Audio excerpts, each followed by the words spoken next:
नमस्कार, मैं अंजलि मिश्रा। स्वागत है आप सभी का द न्यूज में। आपको बता दें कि लोकसभा चुनाव से ठीक पहले बिहार और तेलंगाना में विपक्ष को यानी इंडी गठबंधन को बैक टू बैक बड़े जोरदार झटके जो है लग रही है। जी हाँ, बिल्कुल सही सुना आपने।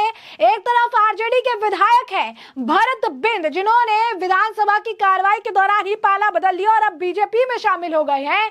तो वहीं दूसरी तरफ तेलंगाना के बीआरएस नेता है बीबी पाटिल, जिन्होंने जो कि आपको बता दें कि जाहिराबाद से सांसद है बीबी पाटिल, और उन्होंने भी अब अपनी पार्टी को छोड़कर बीजेपी के साथ आ गए हैं। वहीं आपको बता दें हम कि जिस तरीके की स्थिति है, अब जदयू के ही एक नेता ने बड़ा बयान दे दिया है और कहा है कि कांग्रेस से दो और नेता और जदयू और आरजेडी से एक और नेता जो है जल्द विरोध करने वाले हैं। उन्होंने कहा कि 5 मार्च से लेकर 10 मार्च के बीच बिहार में बड़ा खेल होने वाला है। वजह रही आने के पीछे अपना इच्छा है, आए हैं। क्या राहुल गांधी की नीतियां जो है वो सही नहीं लगी क्या? आरजेडी में क्या लगता है? तेजस्वी यादव क्या लग रहा है, ठीक से नहीं चला पा रहा है? नहीं अपना सब लोग है, ठीक चला रहा है। धीरे धीरे आपके कुछ पार्टी अच्छा लगा होगा तभी तो इधर आए होंगे ना। ठीक क्या है, अच्छा अपनी लगा? नीति है, हम अपना इसमें विश्वास रखते हैं। आगे तो प्रधानमंत्री के काम से प्रभावित हैं, हैं? अब एनडीए के साथ हैं। एक एक लोग करके आ रहे हैं आपके यहाँ से, क्या क्या अभी आएंगे।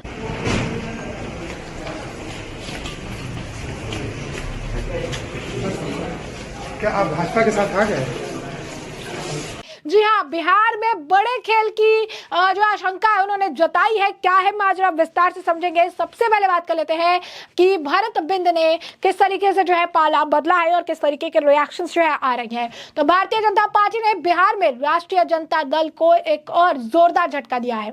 विधानसभा की कार्रवाई के दौरान आरजेडी ने एक और विधायक अलग होकर बीजेपी में चले गए और आपको बता दें कि भभुआ से आरजेडी विधायक भरत बिंद ने पाला बदल लिया। भरत बिंद विधानसभा की कार्रवाई के दौरान सत्ता पक्ष की तरफ जाकर बैठ गए।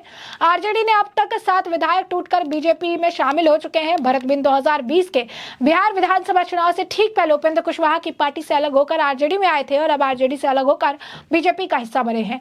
आरजेडी विधायक सम्राट चौधरी के साथ विधानसभा पहुंचे थे। इससे पहले कांग्रेस राजद गठबंधन के 3 विधायक मंगलवार को ही बिहार विधानसभा के भीतर सत्ता पक्ष के सदस्यों के साथ जा बैठे। ये नाटकीय घटनाक्रम बिहार विधानसभा में भोजनावकाश के दौरान यानी लंच ब्रेक के दौरान हुआ। कार्रवाई शुरू होने पर राजद की संगीता कुमारी के अलावा कांग्रेस विधायक मुरारी गौतम, सिद्धार्थ सिंह को उप मुख्यमंत्री और प्रदेश भाजपा अध्यक्ष सम्राट चौधरी के पीछे सदन के भीतर प्रवेश करते देखा गया। चौधरी की तरफ से इशारा करने पर वह सत्ता पक्ष की ओर बैठ गए और सत्तारूढ़ राजद के विधायकों ने मेजे थपथपा कर इसका अनुमोदन किया। अब आपको बता दें कि उस दौरान जो है वहां पर सम्राट चौधरी से भी उन्होंने मुलाकात की भी तस्वीरें जो है आप देख सकते हैं कि इस अवसर पर मुलाकात और उसके बाद फिर साथ में जो जाने की ये पूरा सिलसिला है, ये देखने के लिए मिला है। तो बिहार विधानसभा में इस ताजा स्थिति में एक जो है पखवाड़ा, पहले राजद के 3 विधायक जो है उस दिन पार्टी छोड़कर चले गए थे जब उनके वरिष्ठ नेता और पूर्व विधानसभा अध्यक्ष अवध बिहारी चौधरी को अविश्वास प्रस्ताव के जरिए हटा दिया गया था और जनता दल यूनाइटेड के अध्यक्ष नीतीश कुमार की अगुवाई में नई सरकार में भाजपा के सहयोग में विश्वास मत हासिल किया। राजद ने अपने तीनों विधायकों चेतन आनंद, नीलम देवी और प्रहलाद जोशी को सदन की सदस्यता से योग ठहराने की मांग की। इनमें से किसी ने भी अब तक औपचारिक रूप से पार्टी से इस्तीफा नहीं दिया है। कांग्रेस में विद्रोह से पहले की ही आशंका थी। आपको बता दें कि नवनीतम प्रकरण कांग्रेस के भीतर विद्रोह का पहला संकेत था, जिसने विभाजन के डर से विश्वास मत के पहले 19 विधायकों में से एक को छोड़कर सभी को हैदराबाद भेज दिया। सिद्धार्थ सिंह ने अपने जो है विक्रम निर्वाचन क्षेत्र से पूर्व व्यवस्थाओं का हवाला देते हुए बिहार छोड़ने से इनकार कर दिया और उसके बारे में कहा जाता है कि वह कांग्रेस के राजनीति से नाखुश थे। नीतीश कुमार के अचानक महागठबंधन छोड़ने और राजग में वापसी के परिणाम स्वरूप मुरारी गौतम को पिछले महीने अपना मंत्री पद खोना पड़ा था। सम्राट चौधरी ने विपक्ष के नेता तेजस्वी यादव पर परोक्ष रूप से कटाक्ष करते हुए कहा कि वहां एक बच्चा है जो खेल खेलना चाहता है, हमने उसे एक खिलौना दिया। चौधरी का इशारा यादव की ओर टिप्पणी करने की ओर था। खेल अभी जारी है।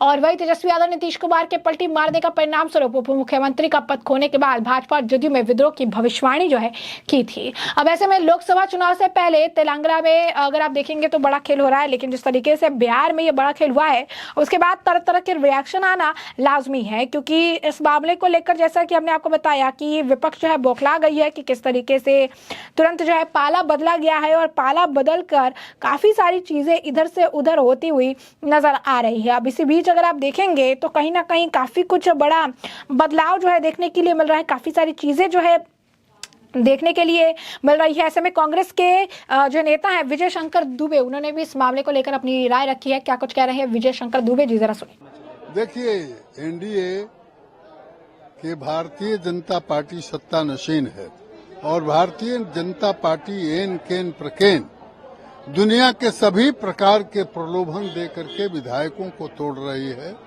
इससे लोकतंत्र कमजोर होगा। लोकतंत्र के लिए पार्टियों को तोड़ना, प्रलोभन दे करके इस कृत्य को किसी भी प्रकार से सराहा नहीं जा सकता, उचित नहीं कहा जा सकता। ये विधायकों को तोड़ने का जिम्मा उठाया है, सारे दलों को खत्म कर देने का ये कुचेष्टा है, प्रयास है भारतीय जनता पार्टी का। नहीं, अभी तो कांग्रेस के विधायक हम लोग सतर्क सावधान हैं, पार्टी सतर्क सावधान है। दो जो गए हैं उसके बारे में जांच की जा रही है कि क्यों गए, किस प्रलोभन में गए, क्यों कांग्रेस को छोड़ा, इस बात की जांच की जा रही है और हम सब सतर्क सावधान हैं। कांग्रेस आगे टूटने वाली नहीं है। सुना कि कांग्रेस के नेता का कहना है कि लोकतंत्र खत्म कर देंगे, सारी पार्टियों को खत्म करने के पीछे लगे हैं, इनका एकमात्र यही काम है, हमेशा से यही करते आए हैं और अभी भी यही कर रहे हैं। वहीं दूसरी तरफ आरजेडी के नेता भाई वीरेंद्र का भी जरा रिएक्शन देखिए, बड़ा चौंकाने वाला रिएक्शन था। उन्हें तो आइडिया भी नहीं है कि उनकी पार्टी से लोग जा भी रहे हैं। सुनिए जरा।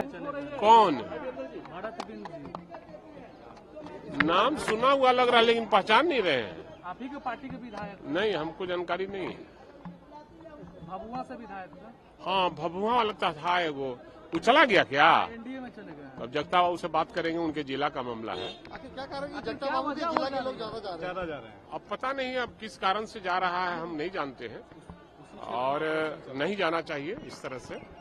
और जिस पार्टी का दामन आपने थामा है फिर आप नहीं वापस आइएगा, ये भी मैं कह रहा हूँ। सर, नेतृत्व पर भी सवाल है? नहीं, कोई नेतृत्व पर सवाल नहीं है। में ऑपरेशन हो रहा है, उसी क्षेत्र में एक के बाद एक ऑपरेशन हो रहा है। क्या बोल रहे हैं? उसी क्षेत्र में एक के बाद एक ऑपरेशन चल रहा है बीजेपी का। और सवाल है कि क्या ऑपरेशन चल रहा है, नहीं ऑपरेशन चल रहा है, इस पर हम कोई बयान नहीं देंगे। इस पर हमारे पार्टी के अध्यक्ष देंगे बयान, हमारे जो मुख्य प्रवक्ता लोग हैं उस बयान। आपके यहाँ से भरत बिंद चले गए? कहाँ चले गए?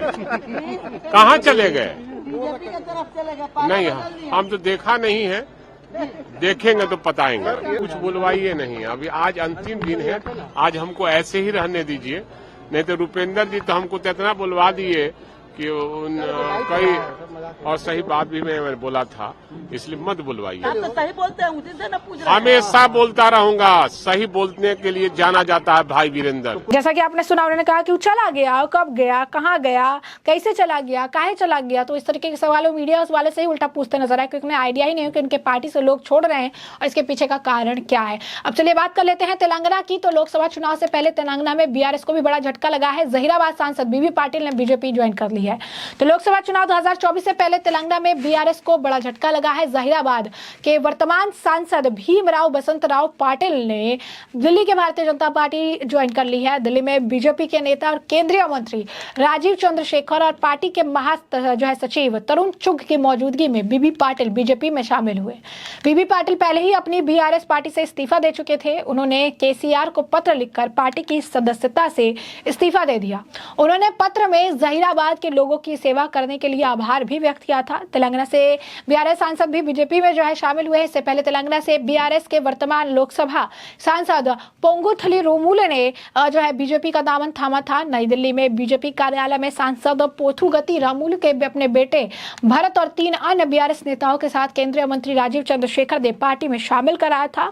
सांसद रामुलु और उनके बेटे पार्टी में स्वागत करते हुए बीजेपी के राष्ट्रीय महासचिव तरुण चुग ने उस वक्त कहा था कि कई नेता बीआरएस पार्टी को छोड़ रहे हैं क्योंकि ये जो है एक डूबता जहाज है और बीजेपी में जो है वो शामिल हो रहे हैं। उन्होंने सांसद रामुलू को बेदाग चरित्र वाला नेता भी बताया था। सांसद पोंगुथी रामुलू जो है कई बार प्रधानमंत्री नरेंद्र मोदी के कामों की तारीफ भी की थी। उन्होंने बीजेपी में शामिल होने के बाद कहा था, मैं देश के विकास और जो है विशेष रूप से गरीबी को खत्म करने को लेकर मोदी सरकार की नीति और कार्यक्रम से प्रभावित हूं। तो ऐसे में अगर आप देखेंगे लोकसभा चुनाव स्तर पर है और इससे पहले इंडी गठबंधन और विपक्ष को बैक टू बैक कई सारे बड़े झटके जो है लगते हुए नजर आ रही है। तो ऐसे में हमने आपको ये जो पूरा मामला है ये बड़ा विस्तार से बताया कि पूरा मामला क्या है और इस मामले पर आपकी जो राय कमेंट सेक्शन में कमेंट करके हमें जरूर साझा करिएगा। धन्यवाद। आने वाले लोग जाते रहेंगे और राष्ट्रीय जनता दल में आने वाले लोग आते रहेंगे। सबका हिसाब जनता करेंगे। घूम रहे हैं, पार्टी के नेता भाग रहे हैं। पार्टी का नेता नहीं भाग रहे हैं, पार्टी में जो कुछ लोग लोभी टाइप के थे वह भाग रहे हैं। पार्टी का नेता तो हमारे आदरणीय तेजस्वी बाबू है, जिनके साथ बिहार के अपार जन समर्थन है। भारतीय जनता पार्टी के लोग सभी कुकर्म पर उतर आए हैं। जनता से इनका विश्वास उठ चुका है, इसीलिए ये विधायक के तोड़ने में लगे हुए हैं।